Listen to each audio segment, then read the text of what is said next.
Universitas Sriwijaya menyelenggarakan kegiatan fokus group discussion dan diseminasi pengabdian kepada masyarakat dengan tema Iklim Berkeadilan melalui pengelolaan bank sampah berbasis kebijakan desa sebagai aksi SDGs 13 pada tanggal 22 Mei 2026 di Hotel Aston, Palembang. Kegiatan ini merupakan bagian dari program Equity Universitas Sriwijaya yang didanai oleh Lembaga Pengelola Dana Pendidikan atau LPDP dan Kementerian Pendidikan Tinggi, Sains dan Teknologi atau Kemdikti-Saintek Republik Indonesia tahun anggaran 2026. Perubahan iklim dan permasalahan sampah pesisir menjadi tantangan yang membutuhkan kolaborasi lintas sektor dan aksi nyata berbasis masyarakat. Melalui program Equity, Universitas Sriwijaya menyelenggarakan fokus group discussion dan diseminasi pengabdian masyarakat terkait pengelolaan bank sampah sebagai aksi SDGs 13. Kegiatan ini mempertemukan akademisi, pemerintah daerah, pemerintah desa, praktisi, dan masyarakat dalam satu forum kolaboratif. Forum ini menjadi ruang diskusi untuk memperkuat pengelolaan lingkungan pesisir dan aksi iklim berbasis kebijakan desa. Fakultas Matematika dan Ilmu Pengetahuan Alam Universitas Sriwijaya mendukung kolaborasi dalam menghadapi tantangan perubahan iklim dan pengelolaan sampah pesisir. Perspektif internasional disampaikan mengenai sumber dan jalur pergerakan marine macrodebris di wilayah pesisir.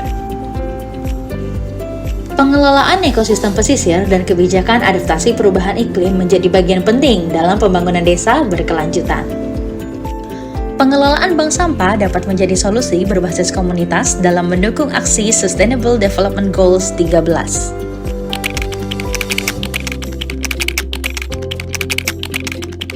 So, kerjasama antara masyarakat dengan ahli akademik dan juga NGO adalah penting di dalam mengenangi masalah sampah, sama ada di pantai ataupun di darat.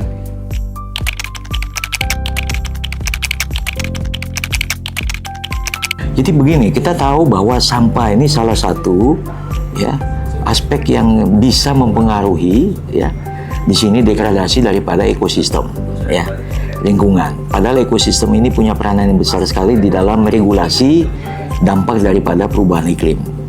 Misalnya abrasi, kemudian juga berperan penting dalam penyerapan karbon, sehingga ini penting dalam mitigasi bencana. Oleh sebab itu, dengan adanya bank sampah, kita harapkan bahwa sampah-sampah ini bisa mengatasi secara ekologis dampak daripada perubahan iklim, tapi secara bersamaan bisa juga meningkatkan ekonomi dari masyarakat pesisir yang tentu saja kalau ini tidak dilakukan, selain mereka akan terdampak oleh iklim tadi, tapi juga sekaligus secara ekonomi juga akan terdampak. Ya, itu sebetulnya yang paling baik dari bank sampah ini yang bisa dilakukan berbasis pada masyarakat ya.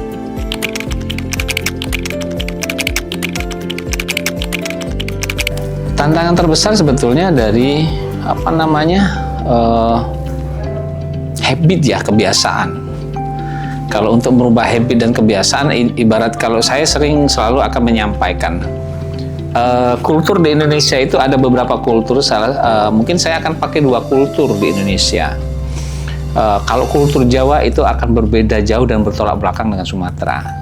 Tapi begitu kita bicara di Sumatera, tidak bisa kita mempergunakan kultur di Jawa. Kalau di Jawa itu ada namanya kultur Sabdo Pandito Ratu. Sedangkan kalau di Palembang, kalau kita bicara Sabdo Pandito Ratu, itu tidak akan bisa diterima. Karena apa? Kalau bahasanya seperti ini. Di Jawa menyampaikan, wahai rakyatku, wahai warga masyarakat, yuk kita gotong royong. Pasti akan diturut, karena sabda seorang Pak RT, sabda seorang lurah itu sabdanya sama dengan seorang dewa. Kalau kita di Sumatera nggak bisa. Dan ada kultur yang di Sumatera yang saya coba masukin dan coba kami terapkan, ternyata itu bisa berjalan. Bagaimana? Kalau ngurusin sampah, gotong royong nggak bisa, tapi harus ada cuannya, artinya ada uangnya. Dan merubah kultur itu tidak serta-merta langsung jadi, dan mereka akan melihat benar nggak sampahnya setelah dikumpul dapat uang atau tidak, diangkut atau tidak. Dan permasalahannya itu sangat klasik banget. Dan Itu yang pertama. Tapi sampai hari ini saya belum menemui kendala bahwa masyarakat itu menolak tentang pemilahan sampah.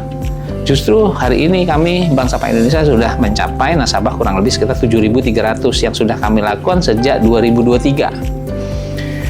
Dan harapan kami dengan adanya ini tadi tantangan yang ada saat ini, itu kami berharap juga. Yang kedua adalah kami berharap kepada pemerintah mendorong, jangan cuma mendorong terkait dengan regulasi saja, tapi penegakan hukum yang jelas. Penegakan hukum yang jelas seperti apa? Bukan hanya punishment ataupun hukuman yang diberikan atau sanksi yang diberikan kepada masyarakat. Tetapi bagaimana mengapresiasi buat masyarakat. Kalau punishment yang sekarang ini yang ada, itu masyarakat diberikan punishment saat masyarakat buang sampah sembarangan. Bagaimana masyarakat yang sudah melakukan pemilahan sampah dari sumber untuk diberikan apresiasi. Nah, itu yang harapan kami terhadap pemerintah terkait dengan regulasi yang ada. Diskusi berlangsung aktif membahas tantangan pengelolaan sampah pesisir dan peluang kolaborasi antar desa. Kegiatan ini menghasilkan komitmen bersama antara pemerintah desa, pemerintah daerah, akademisi, dan mitra dalam mendukung pengelolaan bank sampah sebagai aksi SDG 13. Sinergi antar perguruan tinggi, pemerintah daerah, pemerintah desa, dan masyarakat diharapkan terus berkembang dalam mendukung pengelolaan lingkungan pesisir berkelanjutan. Bersama membangun aksi iklim berbasis masyarakat melalui pengelolaan bank sampah dan kebijakan desa berkelanjutan. Universitas Sriwijaya untuk lingkungan pesisir yang lebih bersih, sehat, dan berkelanjutan.